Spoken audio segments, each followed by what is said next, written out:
Good morning. चलो, आज हमें सॉल्व करना है 2018 का paper estimate final year last semester का है। तो आज हम क्या करेंगे, 2018 के जितने भी क्वेश्चन हैं उन सारे क्वेश्चन को लगाएंगे जो प्रीवियस ईयर आए हुए हैं। और इसके साथ क्या करेंगे हम लोग कि जो भी इम्पोर्टेंट है, जैसे कोई टॉपिक, कोई क्वेश्चन आया पेपर में, तो उस क्वेश्चन से रिलेटेड, उस टॉपिक से रिलेटेड कितने और क्वेश्चन बन सकते हैं या उस चैप्टर से रिलेटेड कितने क्वेश्चन बन सकते हैं, इस तरीके से हम सॉल्व करेंगे। ज़्यादा से ज़्यादा हम लोग 3 या 4 या 5 पेपर सॉल्व कर पाएंगे, हमारा पूरा एस्टीमेट ओवरऑल हो जाएगा। ठीक है, तो आज हम एक एक टॉपिक को स्टार्ट करते हैं। तो सबसे पहले काम क्या है हमारा, सबसे पहले काम है कि हमें किस किस टॉपिक को, जैसे शुरुआत में ये पता चल जाए कि कौन कौन से टॉपिक आते हैं। तो सबसे पहले हम आपको बताएं कि आपके एस्टीमेट में 7 क्वेश्चन आएंगे। 7 क्वेश्चन में आपको अटेम्प्ट करने रहेंगे केवल और केवल 5।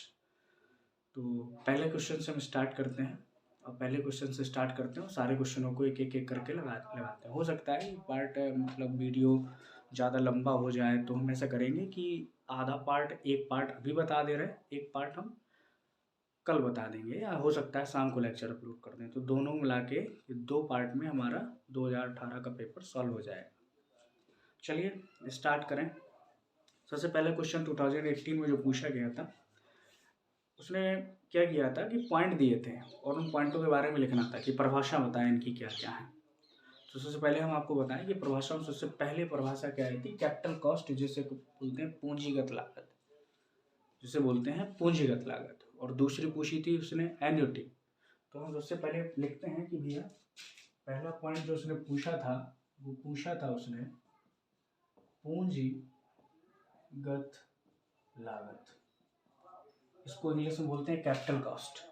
अगर बात हो कैपिटल कॉस्ट की, कैपिटल कॉस्ट, तो सबसे पहले अगर पूंजीगत लागत उसने पूछा तो उसके पहले हमें एक और परिभाषा जानना जरूरी है, तब हम पूंजीगत लागत पे पहुंच पाएंगे।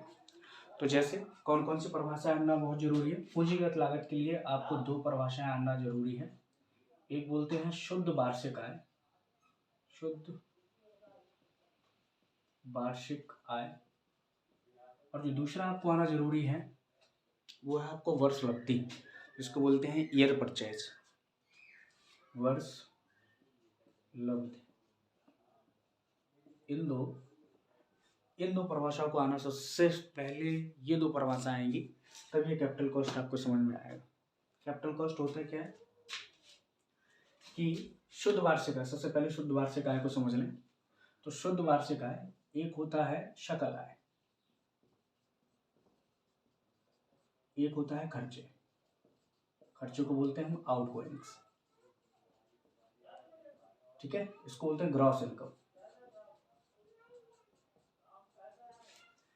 इसको बोलते हैं हम लोग ग्रॉस इनकम, इसको बोलते हैं आउटगोइंग्स। तो क्या होता है कि सबसे पहले हम जान लें ग्रॉस इनकम, ग्रॉस इनकम से आउटगोइंग जानेंगे, आउटगोइंग से हम शुद्ध वार्षिक आय जानेंगे, फिर वर्ष लब्धि सीखेंगे, फिर हम पूंजीगत लागत पे पहुंचेंगे। तो सबसे पहले अगर बात करें शकल आय की, शकल आय क्या होता है, किसी भी संपत्ति है, जैसे आपने कोई बिल्डिंग बना रखी है, और किसी भी संपत्ति, आपने कोई भी बिल्डिंग कंस्ट्रक्ट कर रखी है, मान लो एक एग्जाम्पल हम बिल्डिंग का ही लेते हैं।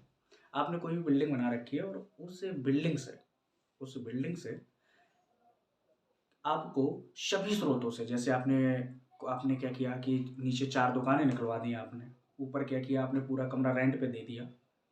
तो किसी भी बिल्डिंग के समस्त स्रोतों से आपको जितनी इनकम प्राप्त हो रही है, मतलब कोई एक बिल्डिंग है, उस बिल्डिंग से आपको जितना इनकम हो पा रहा है, समझ रहे हैं, जितना इनकम प्राप्त हो पा रहा है कि आपने 4 दुकानें खोल दी, 4 दुकानों का 2-2 हज़ार रुपये किराया रखा है, 8 हज़ार हो गया। आपने ऊपर बना रखा है, कमरे बना रखे हैं, कमरों से आपको रेंट प्राप्त हो रहा है। तो इन सभी स्रोतों से आपको जो भी इनकम, टोटल इनकम जो प्राप्त हो रही है, उसको क्या बोलते हैं, सकल आय। उसको हम क्या बोलेंगे, सकल आय। तो सकल आय का मतलब एक छोटे से पॉइंट में अगर देखना चाहें तो आप लिखोगे कोई एक भवन है, भवन के समस्त स्रोतों से, स्रोतों मतलब सोर्स, भवन के समस्त स्रोतों से प्राप्त कुल आय। अब बात हो सर आउटगोइंग्स क्या बैठेगा,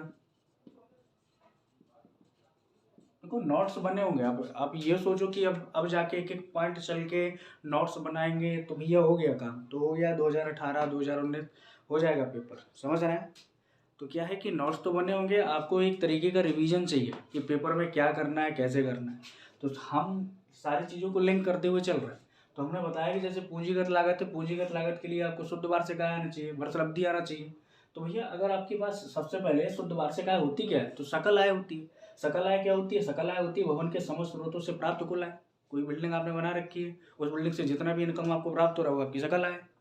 अब कह रहा है आउटगोइंग्स। आउटगोइंग्स का मतलब होता है कि कोई भी संपत्ति है उसको मालिकाना हक में बनाए रखना है, तो आपको नगर पालिका को टैक्स भी देना पड़ेगा। नहीं देना पड़ेगा, पानी का भी टैक्स देना पड़ेगा, आपको देना पड़ेगा। तो बिल्डिंग को अगर मालिकाना हक में बनाए रखना है तो जितने वास्तविक खर्चे होते हैं उसके, रंगाई पुताई टूट फूट, ये सब आउटगोइंग्स हैं आपके। तो जितने भी आपके खर्चे होते हैं तो आप क्या लिखते हो आउटगोइंग्स में, क्या लिखोगे कि कोई संपत्ति है, कोई संपत्ति है। और भैया ये अपने आप में खुद परिभाषाएं हैं, ऐसा नहीं समझना कि ये परिभाषा नहीं है। आप ये समझ लो पूंजीगत लागत से 1 2 3 4 परिभाषाएं क्लियर होंगी, 4 परिभाषाएं। तो लिखा है सकल आय, आउटगोइंग्स की बात की जाए तो भवन के समस्त स्रोतों से प्राप्त जो कुल आय होती है वो आपकी क्या होती है, सकल आय होती है। आउटगोइंग्स क्या होती है, आउटगोइंग्स का मतलब होता है कि भवन को अपने मालिकाना हक में बनाए रखना है। कहने का मतलब है कि मालिक का हक बना रहे तो उसको क्या, नगर पालिका को टैक्स भी पेमेंट करना पड़ेगा, बिल्डिंग में जितना भी अनुरक्षण व्यय होगा उन सभी चीज़ों को बनाए रखना रहेगा। तो इनमें मालिक कुछ रुपए खर्चा कर देता है। जैसे कि एग्जाम्पल के तौर की बात करें, एक बिल्डिंग थी और उस बिल्डिंग से हमें 10,000 रुपये प्राप्त हो रहे थे। अब मालिकाना हक में बनाए रखने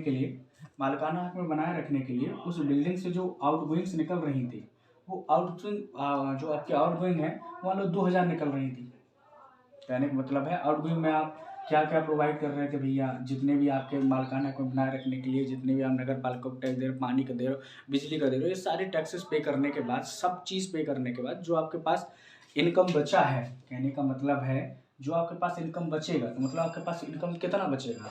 तो आप बताओगे सर ये 10,000 रुपये थे, 10,000 में से मैंने 2,000 घटा दिए, तो हमें जो भी इनकम प्राप्त होगी वो आपकी नेट इनकम प्राप्त होगी। क्या होगी, नेट इनकम। नेट इनकम का मतलब क्या होता है, शुद्ध आय। कहने का मतलब है कि अगर आपसे पूछे शुद्ध वार्षिक आय क्या होती है, शुद्ध वार्षिक आय क्या होती है, तो आप बताओगे सर, आप बताओगे कि शुद्ध वार्षिक आय का मतलब होता है कि भैया कि आपके जितने भी सकल आय है, सकल आय में से आप सारे खर्चे घटा दीजिए, तो जो आपको मिलेगा वो आपका क्या नहीं मिलेगा सर, नेट इनकम।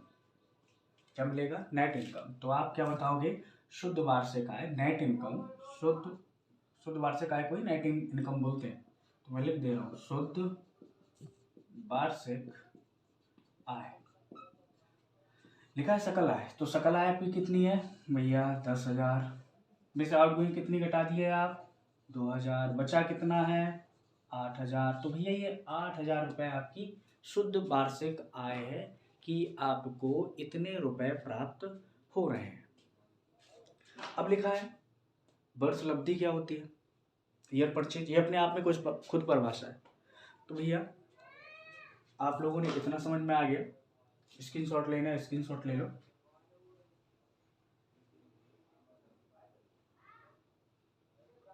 चलो अब क्या करना है कि अब हमें देखना है भैया सकल आय हो चुका है, खर्चे हो चुके हैं, इसके बाद हमें ईयर परचेज को देखना है।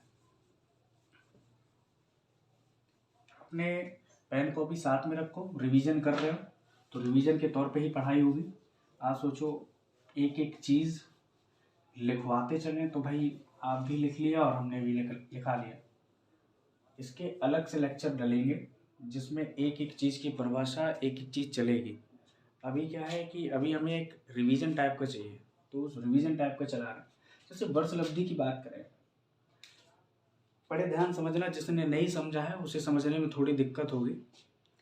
तो वर्षलब्धि क्या होती है, आपका जो ईयर परचेज होता है, तो ये क्या होता है, एक निवेश दिखाता है आपका कि आप कोई एक अमाउंट है, उस अमाउंट को, बड़े ध्यान समझना, कोई एक अमाउंट है, अब वो अमाउंट पता नहीं है कितना है, ठीक है, कोई एक अमाउंट है और उस अमाउंट को निश्चित ब्याज की दर पे बैंक में आपने एंट्री कर दिया कि मतलब बैंक 5% का इंटरेस्ट दे रही है, 5% का उसमें ब्याज दे रही है। तो आपने क्या किया कि कुछ धनराशि ली और उस धनराशि को आपने बैंक में निवेश कर दिया, समझ रहे हैं, आपने बैंक में लगा दिया। तो बैंक ने क्या किया, उस धनराशि पे निश्चित ब्याज की दर से, कोई ब्याज की दर है उसकी बैंक।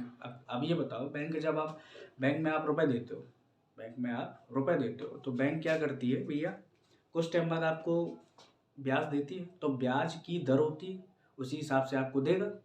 तो वो कह रहा है, बैंक वाला क्या कह रहा है कि आप कुछ एक अमाउंट लाओ और उस अमाउंट को इस रेट से बैंक में निवेश कर दो आप, ठीक है। तो बोल रहा है कि हम उस धनराशि पे 1 साल बाद आपको नेट इनकम 1 रुपये हम आपको दे देंगे। जैसे एग्जाम्पल समझो, जैसे मैंने कहा कि भैया बैंक में जो आपकी निवेश दर है वो है 5%, ठीक है।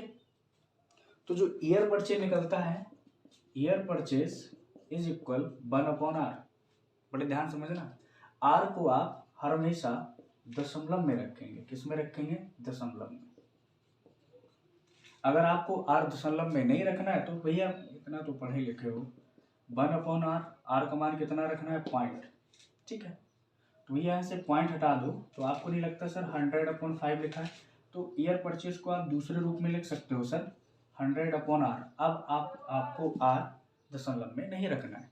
अगर आप दशमलव में रखते हो तो 1/r करना पड़ेगा, अगर आप दशमलव में नहीं रखना चाहते तो 100/r रखना पड़ेगा। तो बोला है कि मान लो ईयर परचेज होता है क्या कि बैंक की निवेश की दर 5% है, तो 5% आप अगर देखोगे तो ईयर परचेज इक्वल कितना होगा सर?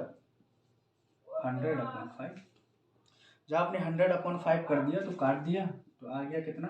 20 रुपये। बड़े ध्यान समझना।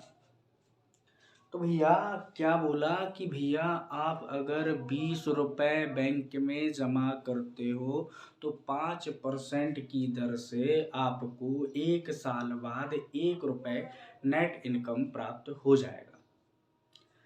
इतना यहाँ तक किसी को अगर कोई प्रॉब्लम हो तो आप हमें ज़रूर बताएं।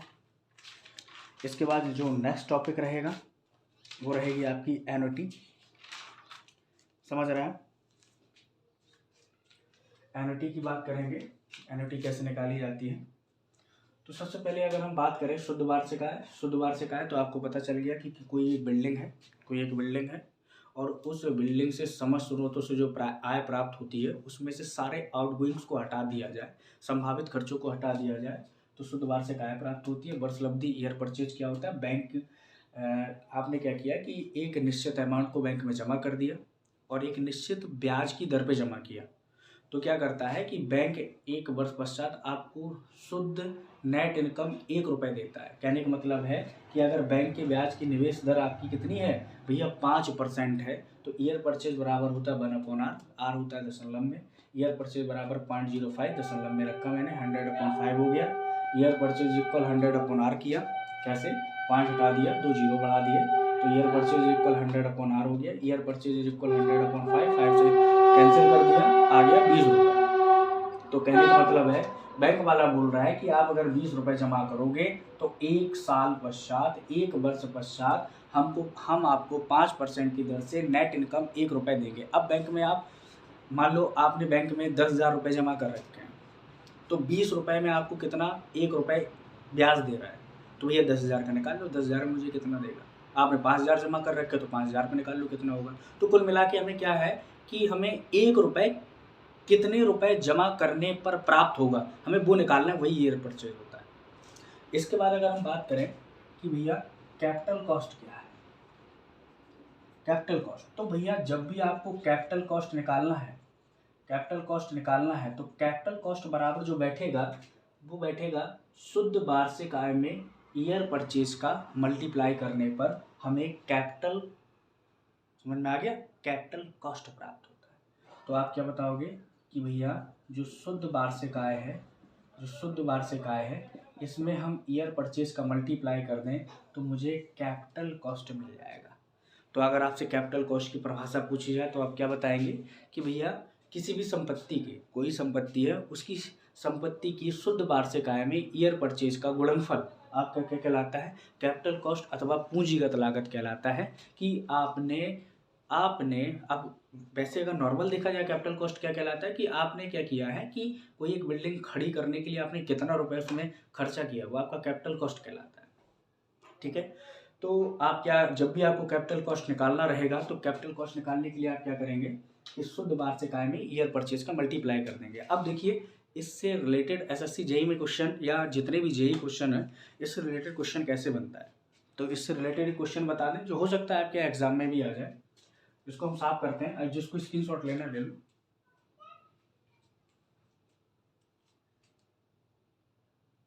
चलिए, कैपिटल कॉस्ट से रिलेटेड जो जेई में क्वेश्चन बनता है, या कहने का मतलब हो सकता है आपके एग्जाम बहुत छोटा क्वेश्चन होता है, हो सकता है मैं भी आ जाए, तो हम सबसे पहले जान ले उसको। लिखा है, देखे वीडियो चल रहा है नहीं चल रहा है, चल तो रहा है भाई। चलिए, अगर हम बात करें, देखिए बड़ा ध्यान समझना, कोई एक बिल्डिंग है, देखो शॉर्ट में समझो, कहने का मतलब है चीज़ें तो आनी चाहिए, चीज़ें मैं पूरी कोशिश करूंगा समझाने की, लेकिन अब पूरा लिखो वगैरह वगैरह। देखते हैं, कोई एक बिल्डिंग है, ठीक है, कोई आपकी बिल्डिंग है और उस बिल्डिंग से, बड़े ध्यान समझना, उस बिल्डिंग से आपकी जो सकल आय प्राप्त हो रही है, एक एक पॉइंट लिख रहा हूँ, सकल आय मतलब ग्रॉस इनकम, ग्रॉस इनकम बोला है, चलो 10,000 ले लेते हैं, 10,000 प्राप्त हो रही है रुपए, चलो कोई बात नहीं। उसने बोला कि उस बिल्डिंग को मालिकाना हक में बनाए रखने के लिए जो खर्चे बैठे हैं आपके, वो खर्चे बैठे हैं आपके, यहाँ पे लिख दे रहा हूँ आउटगोइंग्स बैठे हैं, वो बैठे हैं आपकी 2,000 रुपये। ठीक है, डन।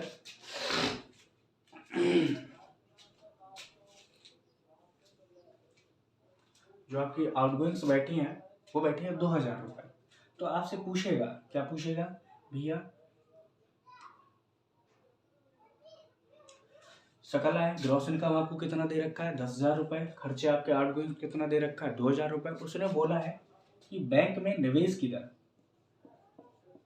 बैंक में जो निवेश की दर है, जिस दर से रुपए आप बैंक में जमा कर रहे हो, उस निवेश की दर आपको दे रखा है 5%। तो आपसे पूछा है कि भैया उस बिल्डिंग का आप कैपिटल कॉस्ट ज्ञात करो, आप उसकी पूंजीगत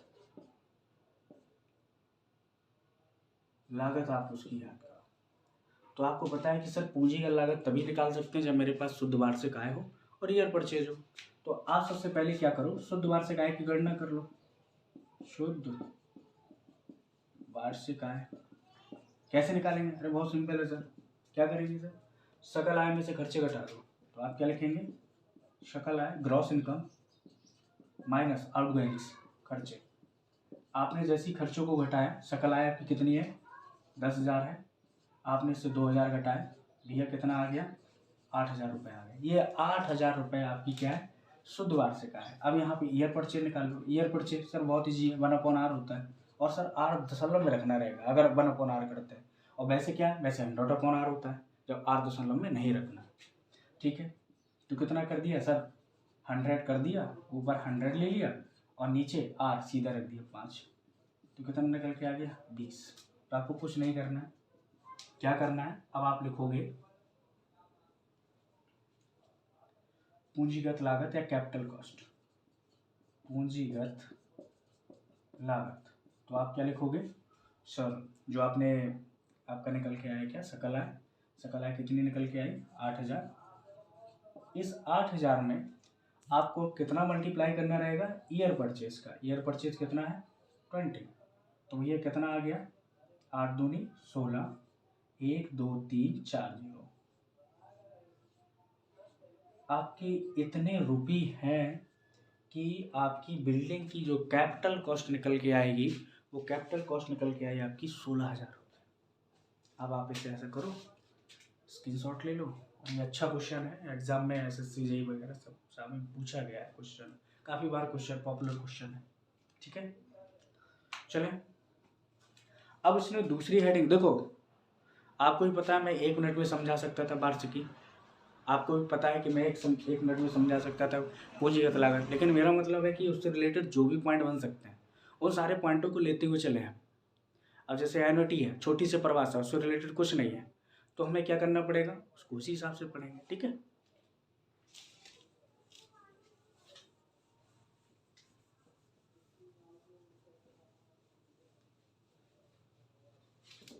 चलिए अब क्या देखना है हमें, वार्षिकी देखना है। सर वार्षिकी क्या है, इसे बोलते हैं एन्युटी। ठीक है, एन्युटी की बात करें, एन्युटी होता क्या है, तो आप जैसे आप ऐसे समझो, एन्युटी ऐसे समझो जैसे कि आप मोटरसाइकिल खरीदी, आपने मोटरसाइकिल खरीदने के बाद आपके पास पैसे नहीं थे भाई, तो आपने क्या किया, उसकी किस्त बनवा ली। किस्त बनवा ली, तो जब आपने किस्त उसकी बनवा ली तो आपको किस्त का भुगतान भी करना पड़ेगा, बिल्कुल करना पड़ेगा किस्त का भुगतान। तो बताया है कि जब आप क्या करो कि आपके पास पैसा नहीं है तो आप क्या करोगे कि जितने पैसे आपने जमा कर दिए, मान लो 40,000 की मोटरसाइकिल है, उसमें से आपने क्या किया, 20,000 रुपये जमा कर दिए, तो भैया 20,000 रुपये की आप किस्त बनवा लो। और किस्त का आप वार्षिक के हिसाब से, मंथ के हिसाब से भुगतान कर सकते हो कि भैया पर महीने की हमारी इतनी किस्त बना दो, या पर ईयर की मेरी इतनी किस्त बना दो। तो जो आप किस्त बनवा रहे हो, जो आप किस्त बनवा रहे हो, यही किस्त आपकी एन्युटी है। समझ में आ गया। तो आप कैसे इसे अगर परिभाषा देना चाहो तो कैसे, तो किसी भी संपत्ति की, कोई भी संपत्ति का, उस संपत्ति का समयबद्ध तरीके से, समयबद्ध मतलब समझ रहे हो, ईयरली भी हो सकता है और मंथली भी हो सकता है। समयबद्ध तरीके से भुगतान आपका क्या कहलाता है, वार्षिकी कहलाता है। तो किसी भी संपत्ति, मान लो आपको 1 लाख रुपए कलेक्ट करना है, तो 1 लाख रुपए को समयबद्ध तरीके से, कि 1 साल में देना है, कि 6 महीने में देना है, कि 1 महीने में देना है, समयबद्ध तरीके से जो आप उसका पेमेंट कर रहे हैं, जो आप उसका पेमेंट कर रहे हैं, तो उसका समयबद्ध तरीके से भुगतान आपका एन्युटी कहलाता है। समझ गए ना आप। तो क्या समझे कि किसी भी संपत्ति का समयबद्ध तरीके से, टाइम के अकॉर्डिंग उसका भुगतान आपका क्या कहलाता है, आपका एन्युटी कहलाता है, आपका वार्षिकी कहलाता है। क्लियर होगा। तो अगर वार्षिकी का आपसे पूछे परिभाषा, तो कोई भी संपत्ति है, किसी संपत्ति का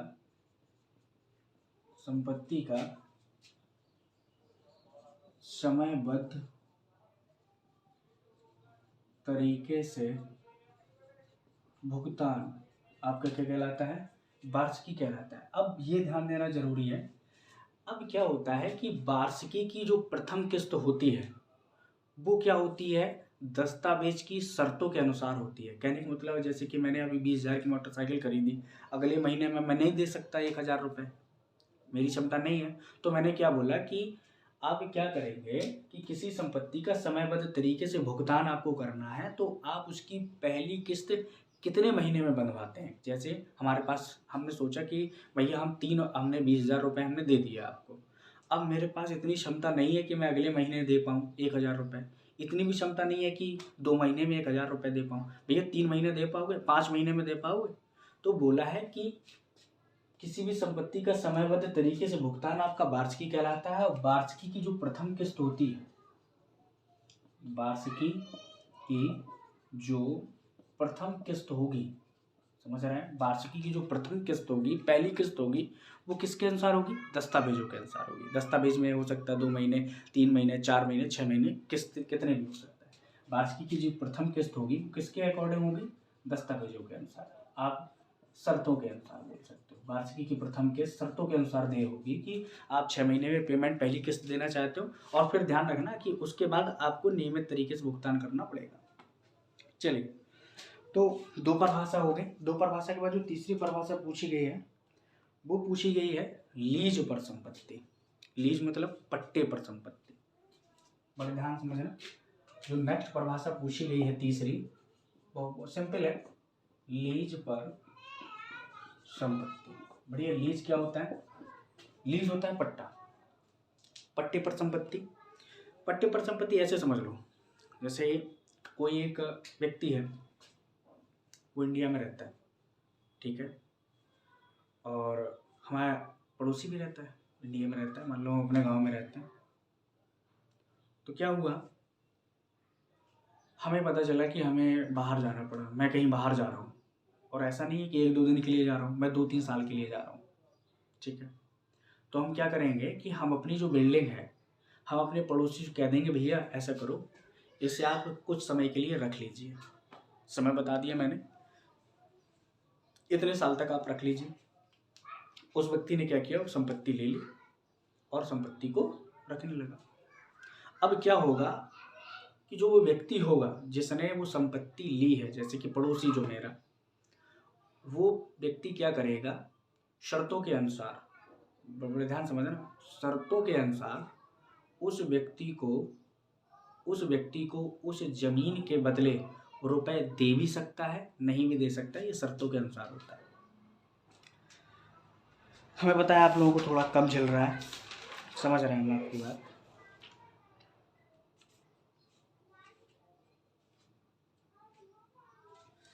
चलो अगर हम बात करें कैसे समझें आप, लीज पर संपत्ति, पट्टे पर संपत्ति। जैसे कोई व्यक्ति है, जैसे परिभाषा की अगर डायरेक्ट बात करें तो पट्टे की संपत्ति की अगर बात करें, जैसे कोई भी मालिक है, कोई भी मालिक अपनी संपत्ति को किसी दूसरे व्यक्ति को पट्टे की शर्तों के अनुसार अगर दे दे तो वह संपत्ति क्या कहलाती है, पट्टे वाली संपत्ति कहलाती है।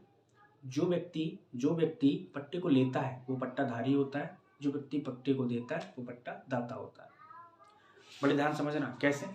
लीज पर संपत्ति आपकी बात की जाए, जैसे कि आप यहाँ समझो, एक मैं हूँ और एक मेरा पड़ोसी है। बड़े ध्यान समझना, मैंने क्या किया, मेरी ये संपत्ति थी, बहुत अच्छा घर बना हुआ था, एक क्लास बढ़िया गार्डनिंग, सारी व्यवस्था कर रखी थी।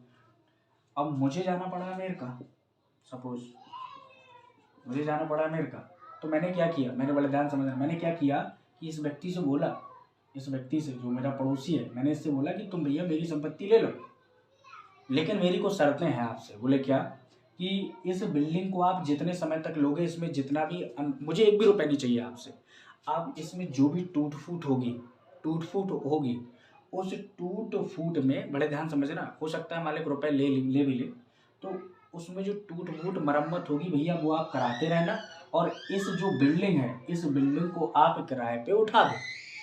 आप जो भी करो, आप इसे यूज करो, इसको तोड़ो, इसको फोड़ो, हमें कोई लेना देना नहीं है, हमें से कोई लेना देना नहीं है, लेकिन आप इस बिल्डिंग को रखो, लेकिन जब हम आए तो मेरी जैसी बिल्डिंग है मुझे वैसी मिले।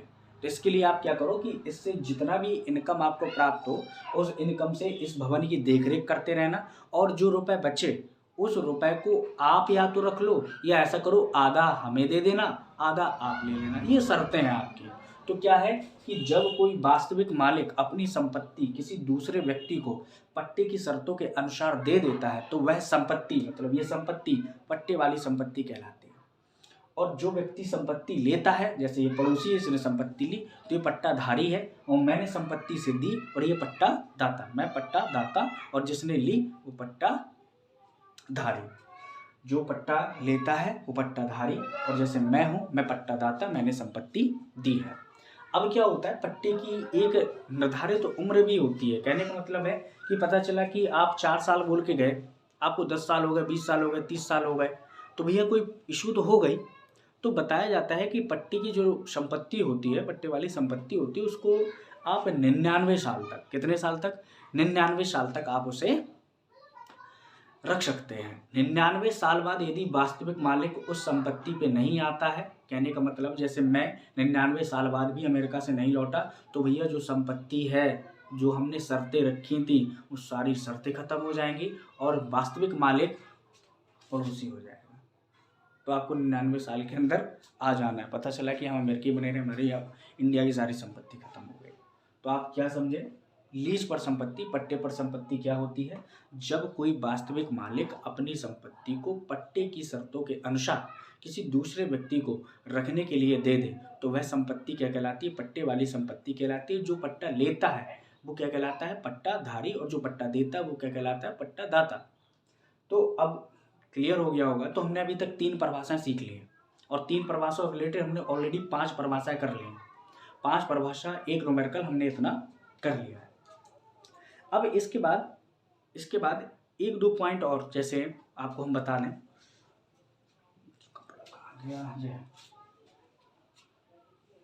चलिए 1-2 परिभाषा और बता देते हैं। जो ये भैया ये 3 परिभाषाएं एग्जाम में पूछी गई थी 2018 के। अब ये मैं एक्स्ट्रा में लिख दे रहा हूँ, कहीं ना कहीं ये मिल ही जाएगा, किसी ना किसी एग्जाम में मिल ही जाएगा, तो हमें बताने की जरूरत नहीं पड़ेगी। तो जैसे लिखा है कबाड़ मूल, और लिखा है मलबे का मूल। एक होता है स्क्रैप वैल्यू, एक होता है साल्वेज। स्क्रैप माने होता है मलबा, तो इसके आप क्या बोलते हैं? Scrap value. इसको क्या बोलते हैं? Salvage value. बड़े ध्यान से समझना,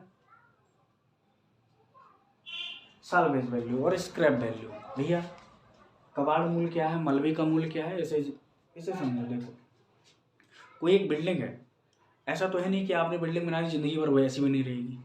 भैया मौसम, आंधी, पानी, तूफान, तो क्या होता है कि इन सभी से बिल्डिंग का क्षरण होने लगता है, बिल्डिंग टूटने लगती है, उसकी सेवाएं जो सर्विसबिलिटी लाइफ होती है वो कम होने लगती है। तो बताया गया है कि एक बिल्डिंग है सामान्यतः 80 साल तक सर्विसबल रहती है, उसके बाद उसे डिस्मेंटल करना पड़ता है, उसे तोड़ना पड़ता है। तो क्या बताया कि कोई एक बिल्डिंग बनी है, बड़े ध्यान समझना, कोई मैंने अभी नई बिल्डिंग बनाई है, और मैंने बताया इसकी सेवा योग्य स्थिति 80 साल है। 80 साल बाद ये खराब हो जाएगी, इस बिल्डिंग में रहने योग्य नहीं रहेगी, ये बिल्डिंग में आपको उसे तोड़ना पड़ेगा। ठीक है, हो सकता है 80 साल बाद बिल्डिंग ऐसी हो कि आप उसमें रह सकते हो, लेकिन मानक क्या बोलता है कि कोई भी बिल्डिंग आपने अगर बना रखी तो उसकी लाभकारी आयु 80 साल है। तो आपने ये बिल्डिंग जो बना रखी है, बड़े ध्यान समझना, ये जो बिल्डिंग आपने बना रखी है, इस बिल्डिंग की अब 80 साल बीत चुके हैं। इस बिल्डिंग के क्या 80 साल बीत चुके हैं, और आपने क्या किया, जब इसके 80 साल पूरे के पूरे बीत गए, बड़े ध्यान समझना, अब इस बिल्डिंग से व्यक्ति थे वो बाहर चले गए, कोई दिक्कत नहीं। अब जब इस बिल्डिंग का खड़ी स्थिति में, कहने का मतलब है कि बिल्डिंग बिल्कुल झरझर हो चुकी है, लेकिन वो अभी तोड़ी नहीं गई है, खड़ी स्थिति में जो मूल होगा वो आपका क्या कहलाएगा? कबाड़ मूल। तो आप क्या लिखोगे? किसी भी भवन की, किसी भी, अगर आपसे कबाड़ मूल की परिभाषा पूछी जाए तो आप लिखोगे किसी भी भवन ऑब्लिक संपत्ति, ठीक है, भवन ऑब्लिक संपत्ति की लाभकारी आयु के समाप्त होने पर उसकी खड़ी स्थिति में, भैया खड़ी स्थिति का मतलब उसको डिस्मेंटल तोड़ा नहीं गया, उसकी खड़ी जैसे स्ट्रक्चर बना है वैसे बना, खड़ी स्थिति में जो मूल्य होता है वो आपका क्या कहलाता है? कबाड़ मूल्य कहलाता है। इसको बोलते हैं साल्वेज वैल्यू। दूसरा लिखा है स्क्रैप वैल्यू। स्क्रैप वैल्यू का मतलब होता है मलबे का मूल्य। तो मलबे के मूल्य की अगर हम बात करें तो मलबे का मूल्य क्या होता है? उसको भैया तोड़ने के पश्चात किसी भवन की संपत्ति बोल सकते हो, लाभकारी आयु के समाप्त होने पर। अब भैया इसमें क्या है? किसी भवन की संपत्ति की लाभकारी आयु समाप्त होने पर उसकी खड़ी स्थिति में, खड़ी स्थिति आप यहाँ पे लिख सकते हो बिना तोड़े, ठीक है। इसमें क्या है? किसी भवन की लाभकारी आयु के समाप्त होने पर उसे तोड़ने के पश्चात, उसे डिस्मेंटल करने के पश्चात, तोड़ने के पश्चात जो मूल्य मिलता है, जो मूल्य मिलता है उसे हम क्या बोलते हैं? मलबे का मूल। जैसे क्या आप कहते हो सर मलबे में भी मूल मिलता है? हाँ मिलता है। जैसे आपने कोई बिल्डिंग बनाई तो उस बिल्डिंग में आपने सरिया लगाया होगा, उस बिल्डिंग में लोहे के आपने दरवाजे लगाए होंगे, उस बिल्डिंग में काफ़ी सारा स्ट्रक्चर ऐसा होगा कि जो फर्नीचर वगैरह आपने लकड़ी वगैरह, तो ये चीज़ें क्या होगी जब आप बिल्डिंग बना लोगे उस बिल्डिंग को तोड़ दोगे, तोड़ने के पश्चात क्या होगी उस बिल्डिंग से आपको जितनी भी एक्स्ट्रा चीज़ें मिली हैं, जितनी भी एक्स्ट्रा चीज़ें आपको मिली हैं, कहने का मतलब है कि आपको सरिया मिल गया, आपको गेट मिल गए, आपने जो भी चीज़ें लगा रखी होंगी, तो वो चीज़ें उन चीज़ों का मूल्य आपको जो मिलेगा वो मूल्य आपका क्या कहलाएगा? मलबे का मूल्य कहलाएगा। जैसे कि आपको एक बता दें, जैसे कि आपने एक आरसीसी की बिल्डिंग बना रखी है, बड़े ध्यान समझना, आरसीसी की बिल्डिंग बना सकते, वहीं दूसरे व्यक्ति ने क्या किया कि पूरा स्ट्रक्चर लोहे का बना रखा। दोनों की लाभकारी आयु मैंने बोल दी 80 साल है। 80 साल बाद आप ये बताओ, 80 साल बाद अगर आरसीसी का स्ट्रक्चर तोड़ा जाएगा तो उससे क्या मिलेगा? कुछ नहीं। क्या मिलेगा? थोड़ा बहुत सरिया मिल जाएगा, नहीं तो नहीं मिलेगा, नहीं मिलेगा। जबकि आप अगर लोहे की ट्रस है, जो कैंची है, उस कैंची को तोड़ेंगे, उस कैंची को तोड़ेंगे तो उससे जो मूल्य प्राप्त होगा वो ज़्यादा होगा। तो कहने का मतलब है ये पॉजिटिव। अब कभी कभार ऐसा भी हो सकता है भाई कि जैसे आपने आरसीसी बनाई, आपका एक बिल्डिंग है, कबाड़ मूल्य, ये बिल्डिंग है खड़ी स्थिति है, इसका कबाड़ मूल्य पता है, इसका आपको कबाड़ मूल्य पता है कि मैंने बोल दिया भैया कि कोई एक बिल्डिंग है, बड़े ध्यान से समझना,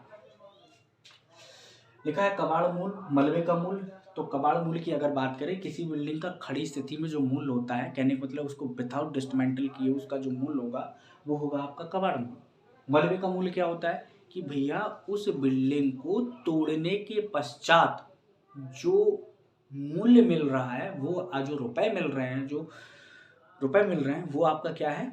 आपका क्या है? मलबे का मूल्य है, आपका स्क्रैप वैल्यू है। इतना क्लियर? दोनों चीजें क्लियर? अब आप पूछ सकते हो कि सर कबाड़ मूल्य है और मलबे का मूल्य है, ये तो समझ में आ गया, बिना तोड़े हैं, ये तोड़े हुए हैं। तो सर जो मलबे का मूल्य है ये मिलता कैसे है? तो मैंने बताया कि आपके दो तरीके स्ट्रक्चर है।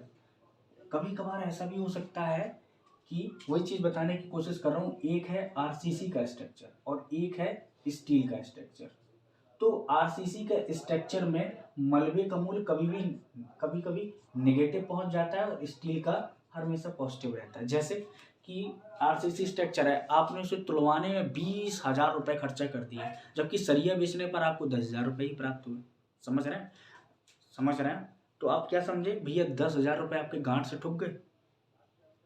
चलो इतना आपको नहीं क्लियर हो रहा है तो आप इतना समझो, कबाड़ मूल्य क्या होता है? कोई एक बिल्डिंग है, उस बिल्डिंग की खड़ी स्थिति में उसको बिना तोड़े जो मूल्य प्राप्त होगा वो आपका क्या कहलाएगा? कबाड़ मूल्य कहलाएगा। मलबे के मूल्य की बात करें, किसी भी बिल्डिंग को तोड़ने के पश्चात जो आपको मूल्य प्राप्त होगा वो आपका क्या कहलाएगा? मलबे का मूल्य। 80 साल हमने वन की लाभकारी आयु ली है।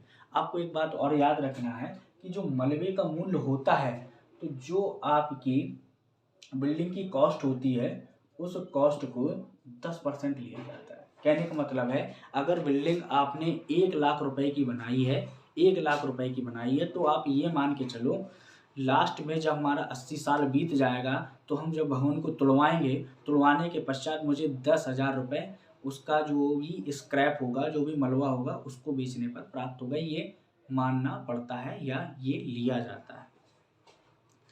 तो हमें क्या समझ में आ गया? कबाड़ मूल्य समझ में आ गया, मलबे का मूल्य समझ में आ गया। तो कबाड़ मूल्य क्या होता है? साल्वेज वैल्यू क्या होता है? किसी भी संपत्ति को तोड़ने के पश्चात, किसी भी संपत्ति को तोड़ने के पश्चात जो मूल्य होता है वो क्या कहलाता है? मलबे का मूल्य। और किसी भी संपत्ति का खड़ी स्थिति में उसको बिना तोड़े जो मूल्य होता है वो क्या कहलाता है? कबाड़ मूल्य कहलाता है। अब इसमें लिखा है मलबे के मूल्य में, एक लिखा है स्क्रैप वैल्यू और दूसरा होता है स्क्रैप वैल्यू। जो सामान्यतः ली जाती है वो कितनी ली जाती है? वो 10% ली जाती है। किसकी ली जाती? जो उसकी जितने में आपने बिल्डिंग बनाई है उसकी जो कैपिटल कॉस्ट है, उस कैपिटल कॉस्ट का 10% आपका लिया जाएगा। जैसे आपने 1,00,000 रुपए की बिल्डिंग बनाई है तो उस 1,00,000 में 10,000 रुपये, मतलब 1,00,000 में 10% निकालो तो कितना निकलेगा? 10,000 रुपये। तो 10,000 रुपये आपको मलबे से मिल जाएगा। क्लियर है? चलिए स्क्रीनशॉट लेना है ले सकते हो। अब देखो ये दो आज के लिए दो काफ़ी है, क्योंकि आज शुरुआत में दो ऑलरेडी हो गई थी परिभाषाएं एक्स्ट्रा, तो 2 2 4 5 परिभाषाएं एक्स्ट्रा होगी। अब ऐसा करेंगे, इससे संबंधित जो भी आगे जो भी हेडिंग आएंगी उन हेडिंग में फिर हम एक दो जोड़ देंगे, कुल मिला के धीमे धीमे कंप्लीट हो जाएगा। लिखा है कि इन्होंने पूछा है, एक क्वेश्चन आया हुआ है, लिखा है कि आप जो सड़क आवरण कार्य करते हैं, लिखा है रोड वर्क, रोड वर्क। इसने रोड वर्क बोला है और रोड वर्क में बोला है मिड सेक्शन मेथड। बड़े ध्यान समझना, रोड वर्क बोला है और रोड वर्क में इसने बोला है मिड सेक्शन मेथड। बड़े ध्यान समझना, रोड वर्क बोला है, रोड वर्क में मिड सेक्शन मेथड बोला है कि मिड सेक्शन मेथड को समझाइए। अब हम जितने भी मेथड होंगे हम सारों मेथड को पढ़ लेंगे, समझ रहे हैं, जितने कोई सा भी पूछे हम लगा लेंगे। और इसने एक शब्द और इसमें जोड़ दिया, बस ये एक क्वेश्चन और देखते हैं क्योंकि थक गया हूँ मैं। इसमें एक क्वेश्चन और बोला गया है कि इसमें एक चीज बात और बोली गई है कि इसका एक उदाहरण आप समझाइए। बोला है कि आपको रोड वर्क करना है, रोड वर्क में आपको मिड सेक्शन मेथड यूज करना है। चलो अच्छी बात है। और कह रहा है कि मिड सेक्शन का एक आप एग्जाम्पल अपने आप से लो और उसे सॉल्व करो। तो हम क्या करते हैं, सबसे पहले क्या करते हैं कि क्वेश्चन जो आपका आया हुआ है कि आप लोग सरन आपके पास होगी तो उसमें क्वेश्चन पढ़ना, लिखा है रोड वर्क करना है आपको और मिड सेक्शन मेथड का यूज करना है और मिड सेक्शन मेथड के अकॉर्डिंग आपको अपने हिसाब से एक उदाहरण देना है और उसे सॉल्व करना है। तो हम क्या करेंगे, हम सबसे पहले ये जान लें कि रोड वर्क में किस तरीके से क्वेश्चन अटेम्प्ट होता है। तो सबसे पहले आप देखिए, रोड वर्क कैलकुलेशन की बात हो तो road work calculation first, second, third, fourth, 5 आपके सिलेबस में 4 दिए गए, जितने भी दिए गए आप देखते जाओ। देखो पहला नंबर,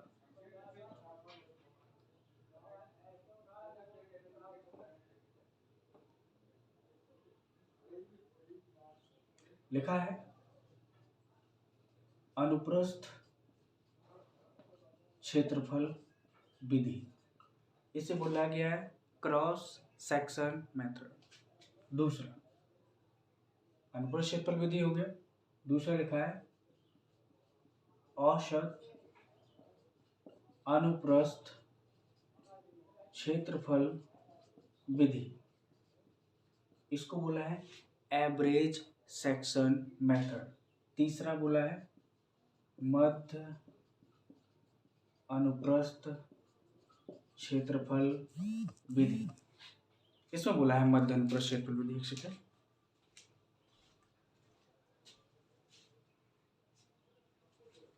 इसमें बोला है मध्य अनुप्रस्थ क्षेत्रफल विधि, इसमें बोला गया है मध्य अनुप्रस्थ क्षेत्रफल विधि। इसी पूछा है कि रोड वर्क हमें इससे बताइए। तो आपको पता है मध्य अनुप्रस्थ क्षेत्रफल विधि, औसत अनुप्रस्थ क्षेत्रफल विधि, मध्य अनुप्रस्थ क्षेत्रफल विधि और इसके बाद लिखा है सिम्पसन नियम, सिम्पसन लॉ। और लास्ट वाला जो ये हम अपने तरफ से बता रहे हैं, आपके मतलब सिलेबस में ये 4 ही, समझ में आ गया, सिलेबस में ये 4 ही, इसको बोलते हैं ट्रापेजॉइडल फार्मूला।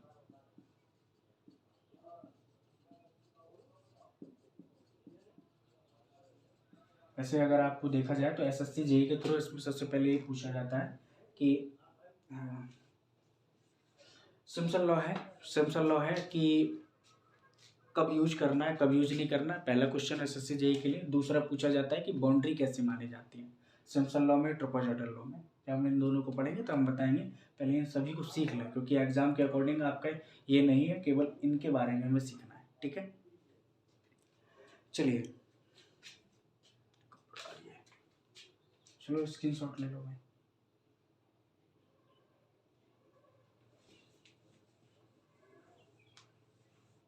देखिए अनुप्रस्थ क्षेत्रफल विधि, अनुप्रस्थ क्षेत्रफल विधि में क्या है, हम आज 1 2 3 सीख लेंगे।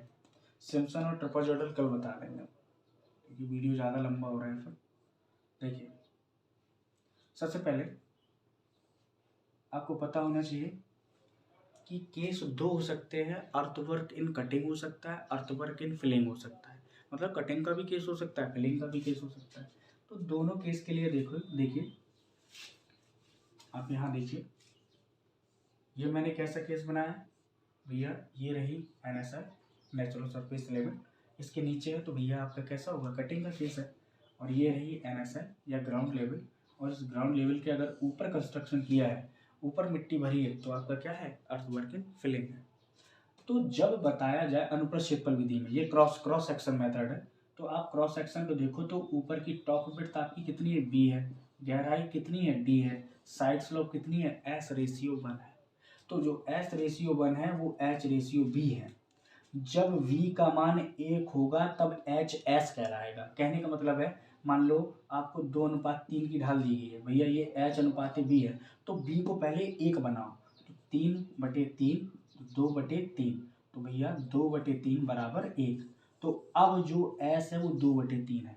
एग्जाम्पल दूसरा देखो, जैसे लिखा है 4:6 की ढाल है, ठीक है। तो भैया H/B है, आपको पता है B को 1 बनाना है, तो आप क्या करोगे, 6 का डिवाइड इस तरफ, 6 का डिवाइड इस तरफ, तो 4/6:1, 2 दूनी 4, 3 6, तो 2/3:1। तो अब S है वो कितना है, 2/3 है।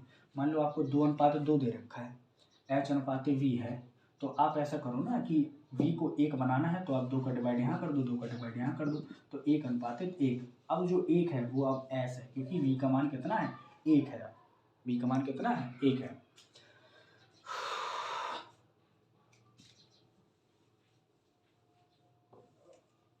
देखो ऊपर मैंने B लिखा, साइड स्लोप मैंने S/H/B दे दिए।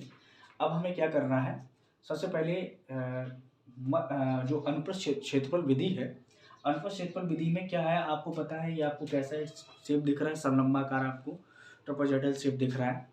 तो आप क्या करें कि हर बार वैसे आप क्या लगाओगे, 1/2 समांतर भुजाओं का योग, 1/2 sum of parallel sided into perpendicular distance, आप यही लगाओगे। तो हर बार ऐसा फार्मूला करने में दिक्कत आती है, हर बार लगाओ हर बार करो, तो उसके लिए हमें कुछ देखो, इसका फार्मूला डायरेक्ट कैसे निकलता है, देखना आप ये बताओ। बोलता है कि जब एक वर्टिकल चलो तो आपको H हॉरिजेंटल चलना पड़ेगा, ठीक है। भैया वर्टिकल चलना कितना है सर, D वर्टिकल चलना है, तो आपको हॉरिजेंटल कितना जाना पड़ेगा सर, S/D जाना पड़ेगा। तब मुझे देखो, जब आप एक वर्टिकल चलते हो तो आपको S मीटर हॉरिजेंटल चलना पड़ता है। मान लो आप 1 मीटर वर्टिकल चले तो S मीटर आप हॉरिजेंटल चले, फिर आप 2 मीटर चले तो आपको कितना चलना पड़ेगा, 2SD चलना पड़ेगा। तो इसी तरीके से बताया गया कि जब आप 1 मीटर वर्टिकल चलते हो तो S मीटर आपको हॉरिजेंटल चलना पड़ता है।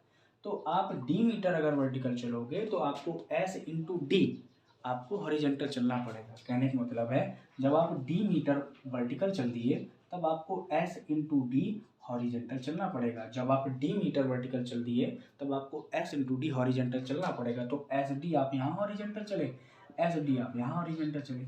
अगर टोटल बॉटम की विड्थ आपसे पूछ दी जाए, तो भैया ऊपर वाला ये कितना है सर, B है, तो B और SD कितना हो गया, B +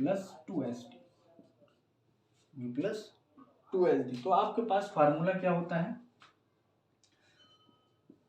आप क्या लिखते हो, 1/2 समान क्षेत्रफल निकाल रहा हूँ मैं, क्षेत्रफल का फार्मूला निकाल रहा हूँ, 1/2 समांतर भुजाओं का योग, समांतर भुजा ऊपर वाली कितनी है B, नीचे वाली कितनी है B + 2SD into perpendicular distance. अब परपेंडिकुलर डिस्टेंस D का मल्टीप्लाई कर दो, तो जब आप क्षेत्रफल निकालेंगे इज इक्वल 1/2 मल्टीप्लाई B और B कितने हो जाएंगे, 2B SD मिला के कितना हो जाएगा, 2SD × D। क्षेत्रफल बराबर 1/2 इंटू, आप इनसे 2 कॉमन ले लो, B + SD × D इंटू 2 से 2 कैंसिल हो गया।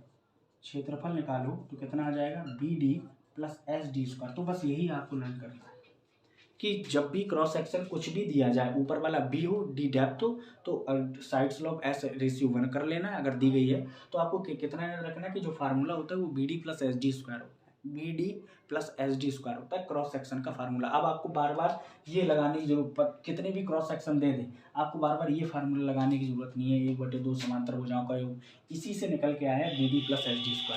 तो आपको जब भी आपको ट्रापेजॉइडल शेप दिया जाए, B ऊपर विड्थ है, डी डेप्थ है, साइड स्लोप एस रेशियो 1 है, तो आपका formula B D plus S D square होता है। इससे डायरेक्ट एरिया निकल के आता है। कहाँ से आया? वो यहाँ से आया। ठीक है, तो आपको क्या रखना है? B D plus S D square. चलो स्क्रीनशॉट लेना है, ले लो।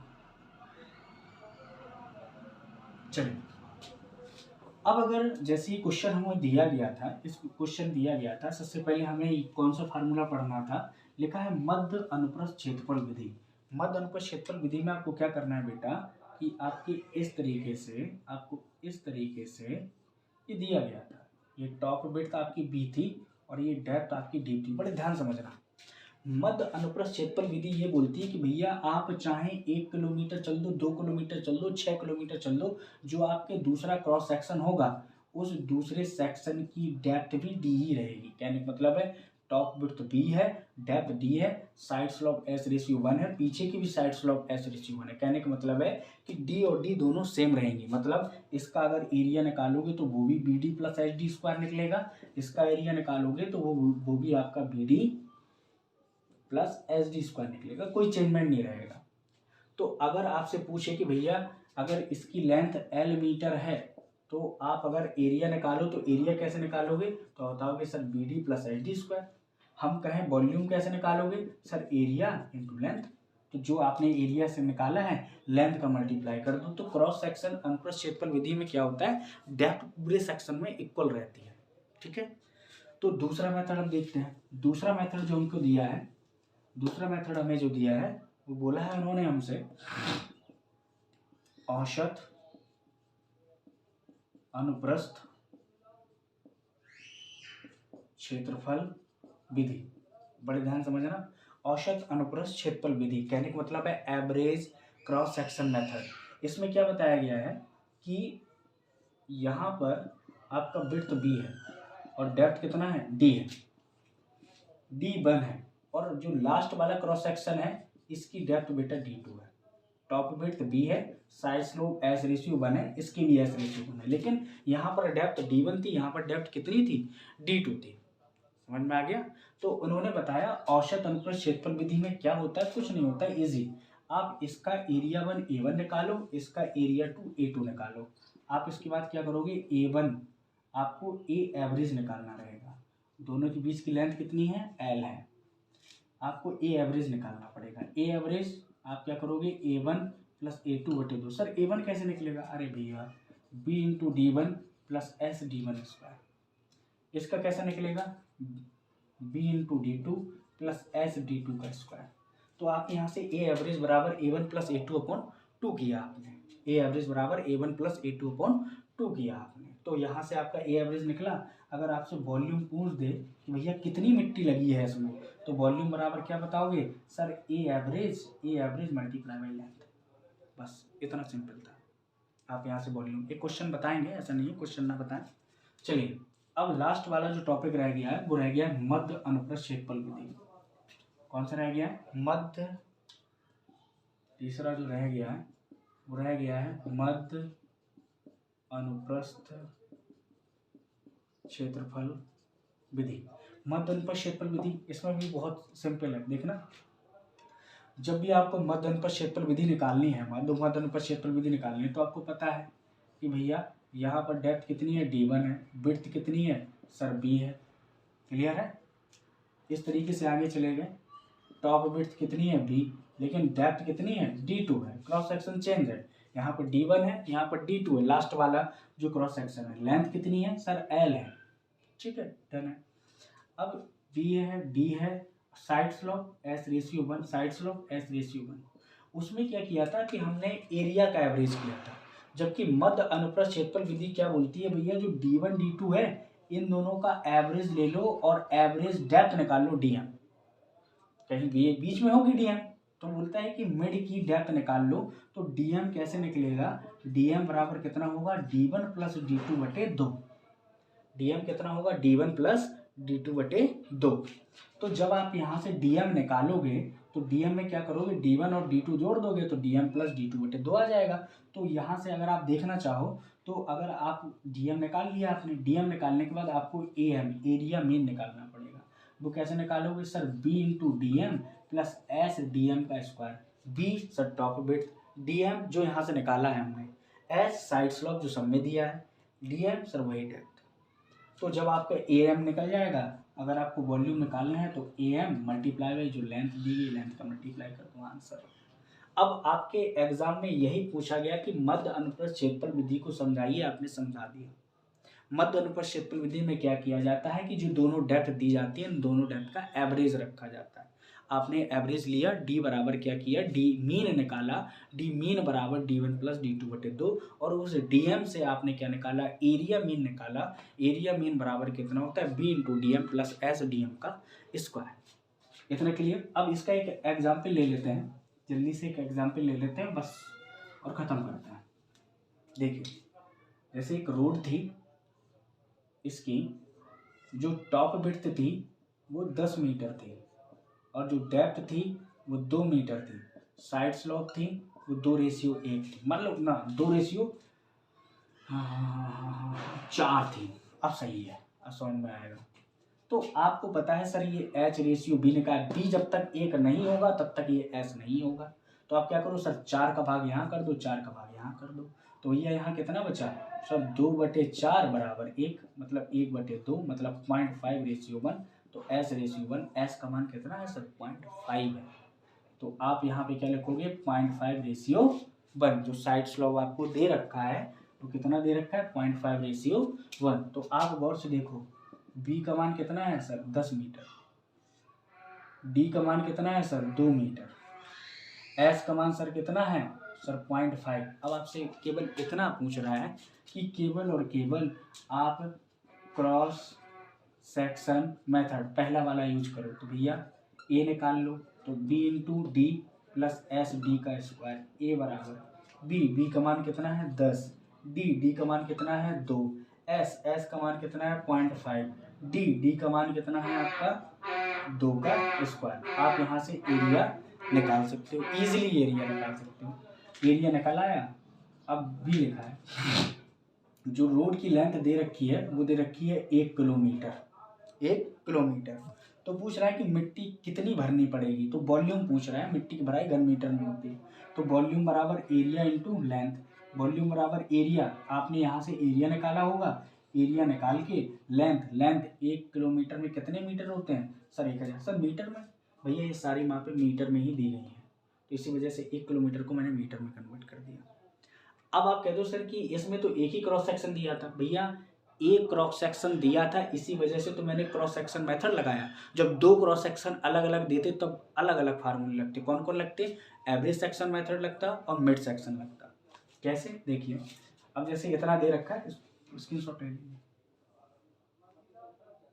चलिए अब मैं लगा रहा हूँ average section method, average section. भैया यहाँ पर डेप्थ आपको कितनी दे रखी है, यहाँ पर डेप्थ आपको कितनी दे रखी है 2 मीटर, और आगे जाके डेप्थ दे रखी है आपको 3 मीटर। तो जब भी आप एवरेज सेक्शन मेथड लगाएंगे, सबसे पहले आप निकालेंगे A1 इस क्रॉस सेक्शन से। भैया साइड स्लॉप आपकी कितनी है 0.5:1 H/B, लंबाई कितनी है सर 1 किलोमीटर। तो A1 बराबर कितना करोगे, B into D1 plus S D1 का स्क्वायर। A1 निकालो, B का मान 8, D1 का मान 2, S का मान 0.5, D1 का मान मतलब 2 का स्क्वायर। आप यहाँ से एरिया 1 निकालो, area 2 B into D2 plus S into D2 का स्क्वायर। तो A2 बराबर B का मान कितना है आपका 8 ही है, D2 का मान आपका कितना है 3 है, S का मान कितना है 0.5, D2 का मान 3 का स्क्वायर। आप यहाँ से क्या निकाल लो, एरिया 2 निकाल लो। अब आपको क्या करना है, ए एवरेज में क्या करोगे A1 प्लस A2, भैया जो A1 और A2 मिले हैं अपॉन 2। क्लियर। अब आपको क्या निकालना है, वॉल्यूम निकालना है। तो आपको जो ए एवरेज आएगा, इस ए एवरेज में आपको लेंथ जो आपको कितनी दे रखी है 1000 का आपको मल्टीप्लाई कर देना है, आंसर आ जाएगा। अब देखिए मिड सेक्शन मेथड, इसको साफ कर रहे हैं। मिड सेक्शन मेथड मैं थोड़ा जल्दी से पढ़ा रहा हूँ, मुझे खुद पता है। Mid section method. Mid section method आपको पता है यहाँ पर D1 है, यहाँ पर D2 है। तो मिड सेक्शन की आपकी बात करें तो होगा DM बराबर कितना होगा, D1 प्लस D2 बटे 2 होगा। आप यहाँ से DM बराबर क्या करोगे, 2-3/2 बराबर 5/2 बराबर 2.5 मीटर। क्लियर। जब आपका यहाँ पे DM निकल के आ गया तो अब आप यहाँ पे क्या निकालोगे सर, एरिया कैसे निकालोगे sir, B into DM plus SDM का स्क्वायर। तो आपको यहाँ से क्या मिलेगा, एरिया मिलेगा। तो एरिया बराबर B का मान कितना है आपका, कितना दे रखा है सर, 10 दे रखा है। मैं यहाँ पे 8 रख गया, ऐसा करो कि B का मान 8 कर लो आप। मैंने 8 ही रखा है हर जगह, 8 ही रखा है हर जगह। तो B का मान आप कितना रख लो, 8 सॉरी। DM का मान आपने यहाँ पे निकाला है 2.5 प्लस S आपको 0.5 दे रखा है। DM मतलब 2.5 का स्क्वायर। आप यहाँ से A निकालो, आपको यहाँ से A निकलेगा, A मीन।